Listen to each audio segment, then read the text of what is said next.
What is up, YouTube? Hi. Giving honor to our Lord and Savior Jesus Christ first and foremost. Always. My name is Marcus. I'm Christian. This is Marriage for Dummies Reacts. And today we have a request from Charlie Shepherd. Charlie. He's the biggest supporter of us. Yeah, 100%. I appreciate you. Yes, God bless you, man. Yeah, it's going to be Francesca Battistelli?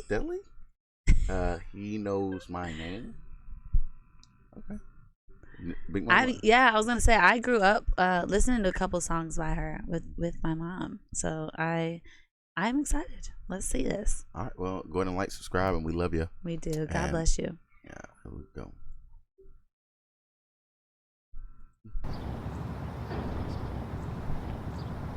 When I was growing up, I had a very childlike faith.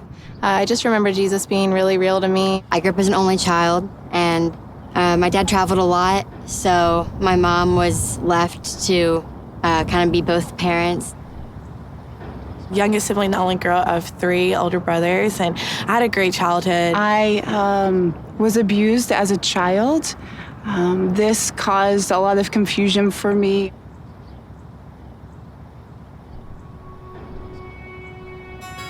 As I grew up around middle school, I started to want to fit in, so I started doing really anything I could in order to fit in. I think that's when I began going downhill. When I was 12, my parents got divorced, and it was kind of a surprise to me. I began to internalize these things as it was my fault, that I'm not good enough and I don't matter. My freshman year of high school is when I first found out that my dad had stage 4 colon cancer. Right before my 16th birthday, my uncle committed suicide. After that, things just weren't really ever the same. My anxiety peaked. I became depressed, developed PTSD. I went to the hospital 3 times because I just wasn't okay. And while I was there, my psychiatrist began to groom me for an inappropriate relationship. When I was 17, I became involved in a bad relationship. That relationship really just put me down a lot. Ultimately, it's what led me into drug addiction. I just really hated myself, and I was really disgusted with the person that I had become. And it was a Friday night. They kind of told me my dad had a certain amount of hours, that he wasn't going to make it through the night. My dad passed that morning on August 8, 2011.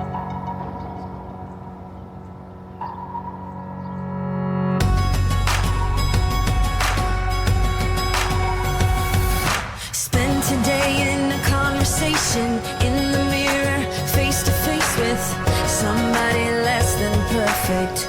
I wouldn't choose me first if I was looking for a champion. In fact, I'd understand if you picked everyone before me, but that's just not my story. True to who you are, you saw my heart and made something out of nothing.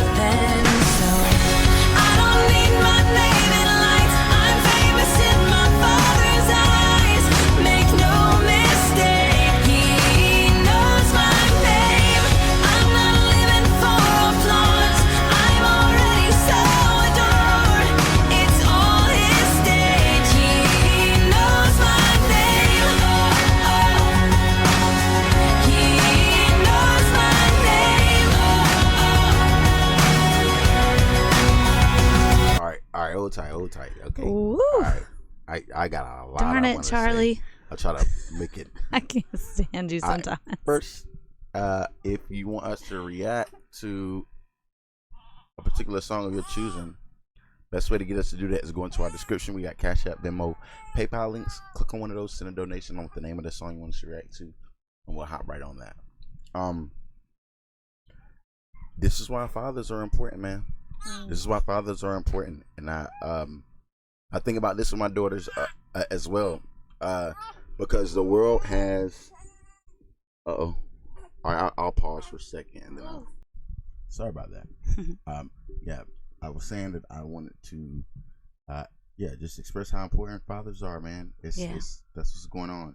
Is that the world has taught these young ladies that the worst way, like the absolute worst way, is the best way, the way to move. Like, and without fathers to express to them, the cold hard truth is that, man, you have responsibility for your actions and things like that. But also make me understand why it's important to empathize too. I'm just saying that, and I've learned that with dealing with my wife as well, like understanding how God created her and how he built her and to be compatible with me. So there's just an empathy there for someone who is meant for something, and then they go through things that make them react in other ways, you know what I'm saying, and they would want to react in things. The same with me. But that's how it is they feel pain, and then it goes downhill from there. But it makes it hard to be able to see the truth, see what see how God sees you. It definitely is hard to do that. The more things that you pile on top of it, and that's a lot of us humans in the world. The more stuff you pile on top, and that's why it's not, Bible isn't a rule book. It's a guidance in order for you to, if you want it to be a little bit easier for you, to be able to have a little bit easier of a life, these are the steps that you follow. And it's that, and it doesn't mean, and that's how good God is, man, is that though you may do these things that, I'll forgive you for it if you believe in me.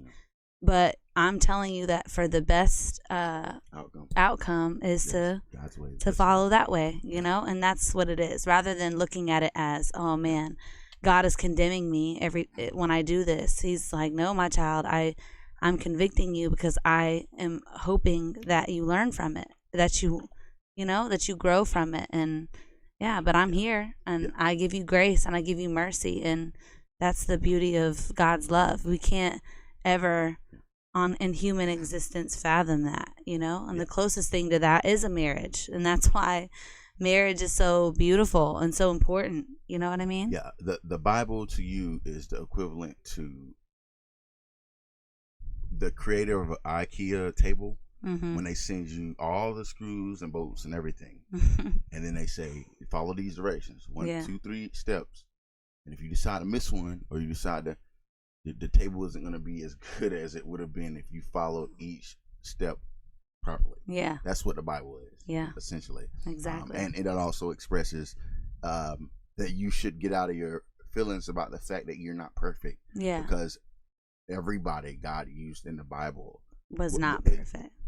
God wouldn't, if God wanted us to try to be perfect, he wouldn't have let the word express their imperfection.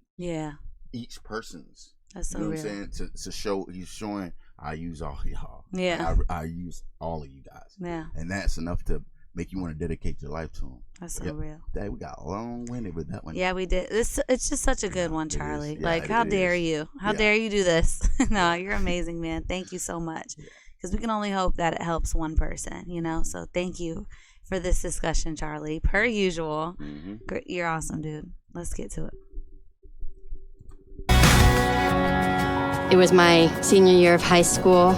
I started just losing a lot of weight and not paying attention and not really caring. Soon after that, I started self-harming, and that just led me down a deeper path of destruction. I got really sick, and my mom decided that it would be best for me to go to the hospital.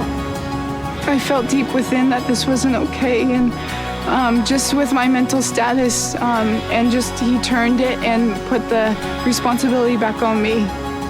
I was discharged, and I left his house and went to commit suicide again because I was just so devastated. I thought that I had no worth. I had no true friends around me. I pushed my family away from me. I began stealing and shoplifting and just doing whatever I could to make it through the day. During that time, I knew God was there and I knew that he existed, but I really just didn't think he wanted anything to do with me. I thought I was unredeemable. I thought he was nowhere in sight. Little did I know he was right by my side that whole time, and he was there. He was guiding me closer to him, and I didn't even know. I just had to be strong. And so I didn't really allow myself time to grieve at all. Right around my junior years when I just started partying a lot and drinking a ton. Then I thought it was just a phase, but really it was just me numbing every feeling. My relationship with God was, after my dad died, was completely non-existent. Week after I graduated high school, I found out that I was 5 months pregnant. It was just a very depressing and lonely place. Didn't really make things any better for me until one night that I almost committed suicide. And that's when I finally decided that I needed to go to Mercy. I came to 25, 26 hours later, and he picked me up at the hotel. To make matters even more complicated and just more a deeper sense of guilt and shame, because I didn't have a place to live, he invited me to live with him, and I stayed there. I drove to where my parents live, 16 hours away, and waited until I heard back from Mercy Ministries. In January of 2011, I walked through the doors of Mercy Ministries, and I knew everything was going to be okay. I didn't know what to expect, but I just knew. I was in a house just with a bunch of people, and a scary situation happened to me. And I remember just afterwards, I was just done with it, and I was looking at my life, and I just realized that I wanted more out of my life. And I called my dad and had him come pick me up, and he took me home, and him and my mom walked me through the rest of the application process to Mercy. My world crashed, and I didn't know what to do. I hated myself, and I was really disappointed in myself, and I thought horrible things, and so I was really lost and broken, and I didn't know what I was going to do. I knew I needed to go somewhere other than my home to deal with everything that was going on with me. I'm not meant to just stay quiet. I'm meant to be a lion. I'll roar beyond a song with every moment that I've got. True to who you are, you saw my heart and made something out of nothing. I don't need my name in lights. I'm famous in my Father's eyes. Make no mistake, He knows my name. I'm not living for applause. I'm already so adored. It's all His stage. He knows my name. When I was at Mercy, I learned and grew so much. Not only did I learn more about myself in the process, but learned more about God, and I am now able to pursue a degree in social work and hopefully work with children and help them. God is my rock, God is my strength, and that He has overcome so much more than I have ever. That to me is what freedom has looked like. I want to say something. This is not popular opinion, okay? All right. Maybe in her situation, I'm not saying God ain't called somebody. I'm saying maybe in her situation, God did call her to go and do social work. But being a wife and doing what you're called to do with your children really makes most of the change. The time that you're spending away to deal with those children, it's the same broken kind of weird broken home situation. You know what I'm saying? And I'm not saying again that God didn't call her to do that. I'm just saying that If someone's thinking about because a lot of people do that. A lot of people go and this is how God told me to make a change in this way, and then they go and do stuff like that, and then they leave their kids there to do that. So they're just going, you care about them more than me? Boom. They just create more of them. You know what I'm saying? Like, no disrespect to her or nothing like that. I'm just saying, hey, in the comments, let me know. I'm just saying, I ain't trying to be, I just thought about that. And I think about that a lot. Like, just when women are called by God, why does it seem as though a majority of them say that God has called them to be a mouthpiece or a motivator or all of this other stuff rather than just what a mother craziest, biggest, important job is. Not saying that that's not her situation. Yeah.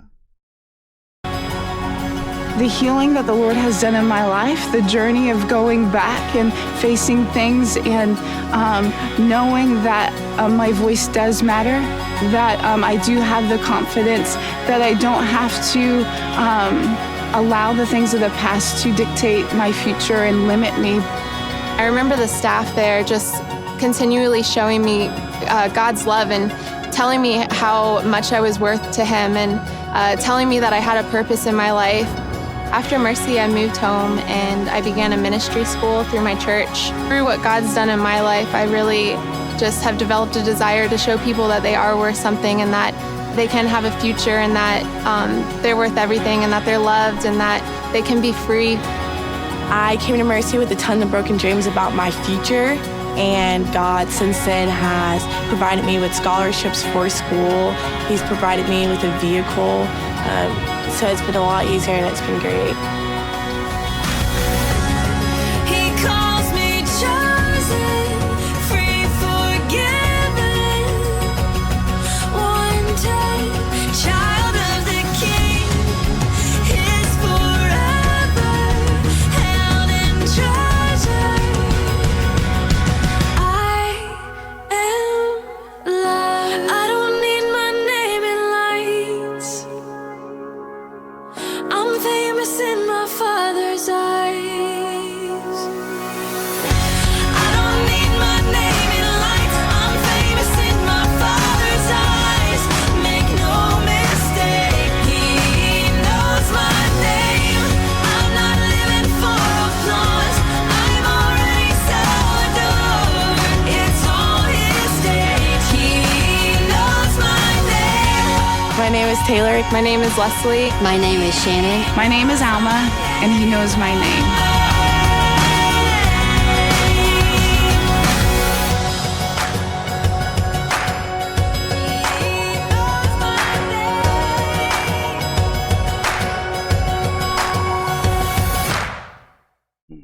I love that.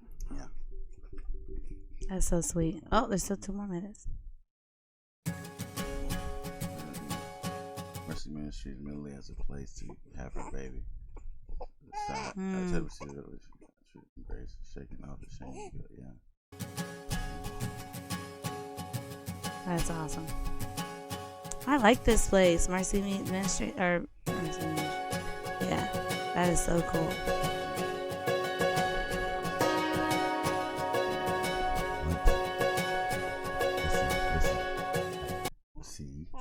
See. Look, no disrespect, like, but What? why is she pursuing a college degree, like, with a child that doesn't, without a father being in the home? Yeah. Like, why at this place are they not expressing that to her? Yeah. Like, Well, maybe this is along the way towards that kind of thing. maybe, You know what I'm saying? I just think that's the most important thing. I think that they don't know that without. I think because what you're saying is that majority of us aren't being told it enough. This is what's happening. Like, this is the majority of women are going to they're getting they're upset by a broken home. Then they go and get themselves taken care of, and then they go and make the move to break the home again. And it's harsh to say that, but that is like and okay. Or decide to not pursue it. Okay, and this, I wouldn't be over expressive about this if this was back in like the 60s. You see what I'm saying? Like, so but now it's a epidemic of it. Yeah. You know what I'm saying? That's literally the problem. Yeah. Is that God has a particular structure and then we find excuses to do the otherwise, or we'll claim that God told us to move another particular way. What about the base? What about the things you can go to the Bible for that tells you exactly how you're supposed to do, and you're like, oh well, I hear the voice of God telling me to do such and such. Well, if it don't align with the Bible, you know what I'm saying? Like, like, first and foremost, what is your given purpose? That kind of thing. Yes. Yeah. Is that to procreate and build a home, and then from there, and your child needs, and then home from there, for them to be better there's definitely things that God calls us to do, you know. But there's, that's the number one thing that's important. You notice that we're making this long, but you notice that women who we know so many women that are like on the Christian side that are actual mouthpieces now, that didn't end up becoming that because they tried to pursue it. Right. They ended up being in a marriage, and then it ended up coming along in the marriage as it all was together. Yeah. You know what I'm saying? That's and so true. Yeah, it's so that goes to show you that women, if you think that you're gonna lose your light, or you're not gonna be able to shine because you're gonna get in a marriage and such and such, so you leave your kid, which is what we think, fatherless. You know what I'm saying? We definitely think that way. No, it's if you submit to what God is asking, what God is telling you, you get blessed. Oh yeah. Just don't assume that. There's too many women assuming that God want them to. Don't skip over that part. Right. Like, don't skip over examining that as, oh, wait a second though. That's as the main calling of majority. Otherwise, He wouldn't have made you a woman. Yeah. You know what I mean? That's the main calling, and then from there, God, that He works things out, and just that piece of us as women that we will tend to not address, that is longing to do such because of fear and that you're gonna lose your light, or that that's not enough, and that's not true. It's one of the biggest, most important jobs. It's only to have like a tech for what you're created to do. Like if we went back into the past, and like like archaeologists go and they find like things. When they find the axe, they look at what it looks like, it functions like, what does it do, and then they acknowledge it as such. It's that thing, and this is what it was made to do. Yeah. So that it's just that simple. Like, that's the same thing when you are looking at what your Creator meant for you. Yeah, it's that, and then the Bible aligns with it. Yeah. And a lot of times, what we as ladies, or older ladies, can definitely admit to this, if they're truthful, is that's always a longing that's there if you never did go for that, if you never did pursue a marriage and a family, and that is a missing piece, and that's the truth. Yeah. But so no more broken homes, man. Be careful and recognize the situations you were in, and how it affected you, and do everything to build that, to have those structures in place for your child. It's not about you anymore, and about you developing something on your own. It's about the way that God structured it. The kid is here now, so that means you can't rob them of that. And co-parenting don't work. Listen, co-parenting not work. You need a man in the house. And that's very important. Yeah. Not a college degree. You need a man in the house. Yeah. Too many of those walking around. Mm-hmm.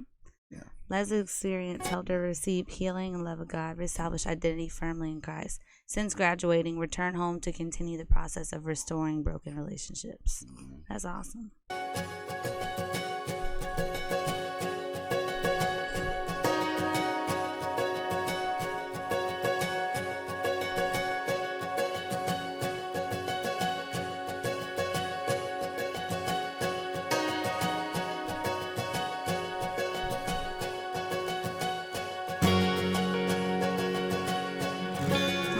See? I still say no. It's not perfect. Babe. Yeah, I can give it to you.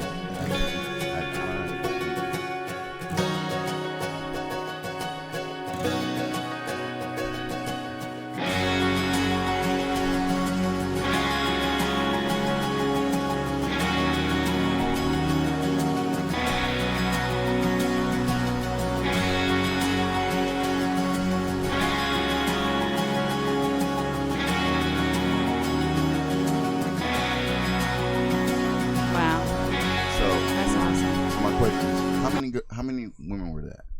Or what? Were that they just said? No disrespect, Charlie. I'm not trying to maybe they didn't even put it in there. Right. That's what I'm. Yeah, maybe they didn't put that in there.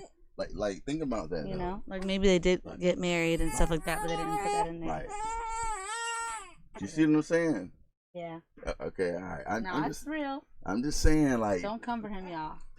Yeah, but that's the one thing that God really placed on my heart, because that's something that I went through, and then going through the root of that and recognizing, oh, this is because of the broken home epidemic, and then there aren't. It's the root to a lot of these issues that these women started to have. Yeah. You know what I mean? And so, yeah, that it's walking it all the way back rather than walk it back a little bit. Yeah. It's walking it all the way back. Don't replicate what caused you to go through what you went through. Yeah.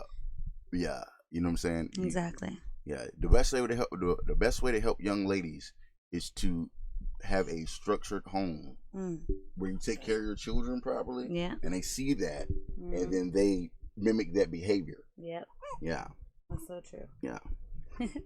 But God bless you guys. Yeah. Great request, Charlie. Yeah. Genuinely, we love you so much, and we'll see you in the next one.